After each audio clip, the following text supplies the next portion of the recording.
Hello and welcome to your daily Bible reading. Today's gospel comes from Mark chapter 5 verses 21 through 43. When Jesus had crossed again in the boat to the other side, a large crowd gathered around him, and he stayed close to the sea.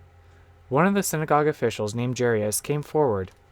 Seeing him, he fell at his feet and pleaded earnestly with him, saying, "My daughter is at the point of death. Please come lay your hands on her, that she may get well and live." He went off with him, and a large crowd followed him and pressed upon him. There was a woman afflicted with hemorrhages for 12 years. She had suffered greatly at the hands of many doctors and had spent all that she had, yet she was not helped, but only grew worse. She had heard about Jesus and came up behind him in the crowd and touched his cloak. She said, "If I but touch his clothes, I shall be cured." Immediately her flow of blood dried up.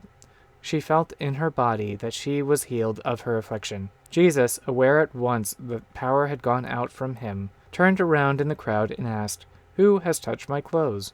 But his disciples said to him, "You see how the crowd is pressing upon you, and yet you ask, 'Who touched me?'" And he looked around to see who had done it. The woman, realizing what had happened to her, approached in fear and trembling. She fell down before Jesus and told him the whole truth. He said to her, "Daughter, your faith has saved you. Go in peace and be cured of your affliction." While he was still speaking, people from the synagogue official's house arrived and said, "Your daughter has died. Why trouble the master any longer?" Disregarding the message that had been reported, Jesus said to the synagogue official, "Do not be afraid, just have faith." He did not allow anyone to accompany him inside except Peter, James, and John, the brother of James. When they arrived at the house of the synagogue official, he caught sight of a commotion, people weeping and wailing loudly. So he went in and said to them, "Why this commotion and weeping? The child is not dead but asleep." And they ridiculed him.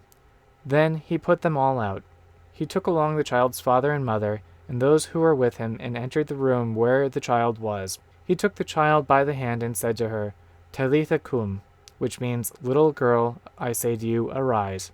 The girl, a child of 12, arose immediately and walked around.